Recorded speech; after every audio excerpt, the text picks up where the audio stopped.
Hello and welcome to this project. Today I'm going to be talking about the e-bike that I built from scratch.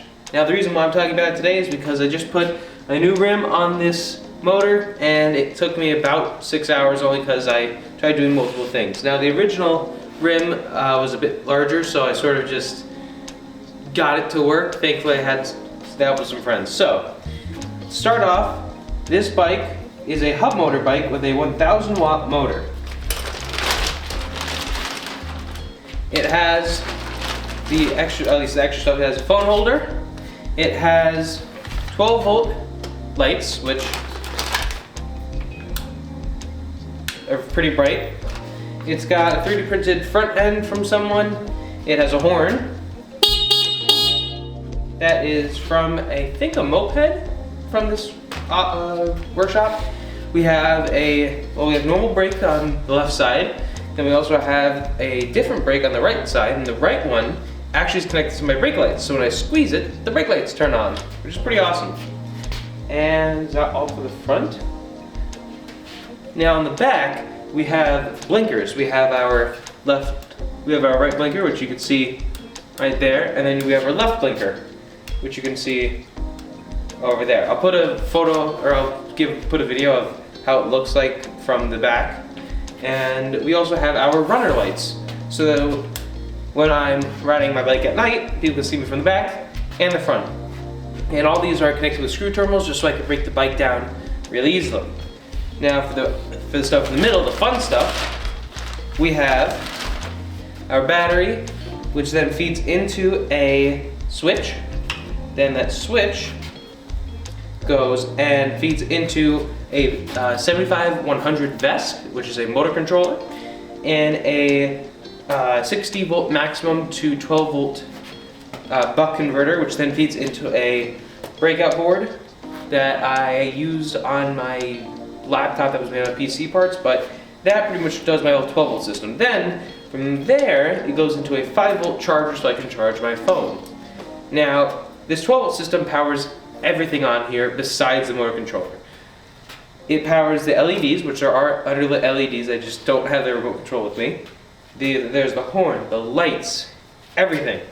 And originally, I was going to actually have relays control the blinkers, but I decided against doing that just because it was a lot. It would have been a lot of work, and apparently there are relays that exist, which I have one on here. It just doesn't work. So thankfully I didn't pay for it, but this is necessary. This switch is necessary because without the switch, it would it would spark every single time you plugged it in, and now spark in a way where it would also melt. So yeah, and the buck converter is necessary because a lot of these lights and circuits you can't put 48, or actually, well, I'll get into the battery, what the batteries actually has, but you can't put a huge amount of voltage into them. They run at 12 volts. If you put 50 plus volts in them, they're gonna just melt or not work or burn out. So that's why we need the buck converter. And the control board, just because, and the LEDs just for fun. So, all right, now we get to the battery. Now I've already made a video on this battery, as you've seen it. I haven't made any modifications because it's that good of a battery. But this is a 14S. Yeah, this is a 14S 20,000 milliamp hour battery. This is a 1 kilowatt hour battery. Technically 1,008 watt hours, but we go lower because it sounds better. It has a BMS on the back so that I could charge it normally, and it has a balancer on the front, an active balancer, so that even now it is actively balancing the cells and making sure that they are staying within range. I'll put a thing up about it. And what else? The motor is a 1000 watt hub motor, just a random one I bought off of eBay. We have this is more just for cargo and not necessarily groceries. I put groceries on the handlebars, but this is more for covers and other random stuff I gotta throw in the back of it. And what else? It's got disc brakes, as you can see. This kickstand was someone from the club, Nick. He gave it to me, he left it, was gonna throw it out. I pulled it out of the garbage, which that's the reoccurring theme for this bike. Everything here, I either bought for really cheap or I pulled out of the garbage. Even the new rim that I put on this thing I pulled from the garbage. I saw a bike poking out of the garbage. It was in so many pieces you literally couldn't count it. And so I slapped it on here. The spokes, I did buy because I do value my legs. The motor I bought. The chain is just a random one that I found. The, what do you call it? The cassette, that did come with the motor. The pedals and stuff that was with it. This front tire came with the bike. The horn, as I mentioned, I found in here. The throttle came with it. Oh, this control system for my lights, that came from here. I donated a lot of stuff here, so they let me take some stuff when they were getting rid of it. The phone holder, actually, the first one I had was free, and then some kid decided to knock it over when I had it in the, what do you call it, in the bike rack. He just went, oops, and then it just fell over, and I woke up the next day, this in pieces. Ironically, it's actually using the original clamp on the side, just because of the fact that the newer one was just garbage. So it's using the old one. So, yeah, and also the horn likes to jiggle, it doesn't like to sit in, so I have rubber bands currently holding it in. It also is pretty darn loud. Oh, I turned off the bike. Ow, that's very loud. And it has saved me on a few occasions. There are a few cars who just decide to make a left turn with no indicator, and I lean on the horn, and I've thankfully not gotten too badly hurt. I say as I look at my hands that are scratched up. But yeah, I mean, this is a really awesome bike. The theme that I went for this bike, now I have friends, which I don't know if I'll be able to take any photos because I'm pretty sure they took their bikes back to their dorm, but they went for cool, aesthetically pleasing type bikes. I went for Mad Max meets homeless person type vibe. But the reason why is because I only need a screwdriver kit and a wrench to take apart 90 to 100% of this bike. Everything here's got screw terminals, simple screwdriver set. Everything here, the dropouts, so if the wheels fall out. Wrench, which actually I'll take a quick diversion.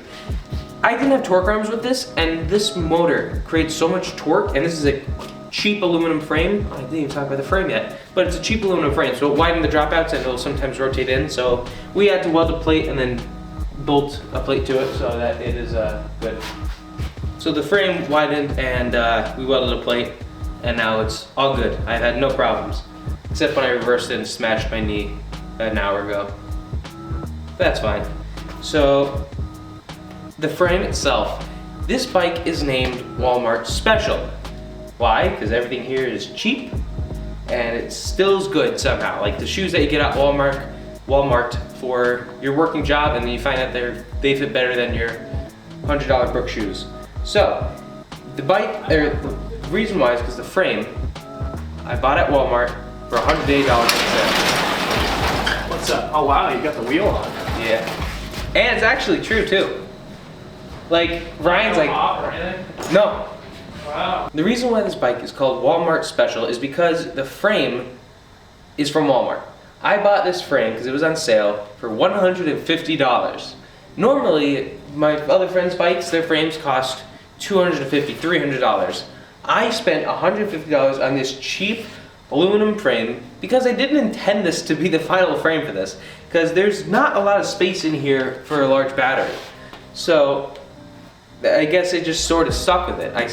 Someone said, oh yeah, that's the Walmart Special bike, and it clicked. So this bike's name is Walmart Special. It is my favorite e-bike. It is currently the first e-bike, right, as of now.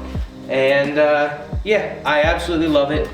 The mile range that I can get on this is if I drop it down to 20 miles an hour. This can do quite fast, but if I drop the top speed down using the VESC software to about 20 miles an hour, as long as it's relatively flat, I can get about 20 to 25 miles on a single charge on this, which I do have a little bit left, but it's just a matter of maintaining that speed. It's a little bit hard to do when you're at a lower voltage. So this thing is just absolutely awesome. I love it. It doesn't need the cover. I think the cover was a much later addition. This cover is literally just a single protector from the rain and the wind. And I literally took it by cutting up a garbage bag, or cutting up a plastic bag, putting duct tape around it and poking some holes through it. Originally, it did have a thing of rubber bands to hold it on, but they got old, corroded, and they're literally still stuck to the frame. So I ended up going with paper clips and zip ties? Twist ties. So yeah, I honestly love this. I think the ending cost was a little bit under $800. And for something like this, it's amazing. Because you have these kids with their super expensive pre-made bikes, and they're absolutely just mid. I mean, they're electric bikes, which they're good. Electric bikes are good. You have High Boys, you have a bunch of other bike makers, and they go and say, yeah, the max speed I can do is like 25, and I can go and do maybe 10, 15 miles, and they're spending $1,000, like $1,200. Meanwhile, you can build something like this if you have the know-how, or at least the time to do so, and it'll be really quick. I mean, the only thing on this bike that you probably wouldn't be able to do without specialized tools or training would be building the battery. You could buy a battery for, I don't know, $100 if you just need something that exists. So, yeah. Hopefully I'm gonna edit all the photos in post, but I don't know. I really love this bike. It's never caused me any problems. Everyone calls it a garbage bike, but it doesn't fail. It's never failed me. This thing can take a beating. It can take hits. I feel like if this got hit by a car, it'd be perfectly fine. So I love this bike, and hopefully it'll last me a few more years, because the frame is starting to crap out in certain places. But yeah, I wanted to do a different video instead of me building something, just showing something that I already built, just because I do have a lot of passion and love in this thing, the amount of time I've spent, the amount of blood that I've bled. But yeah, and thank you so much for watching. Last week was a little bit late because my parents came over to visit, so this one will hopefully be done tomorrow morning. And yeah, and I will see you again next Sunday, or this coming Sunday, 8 a.m., the usual time. Thank you so much for watching.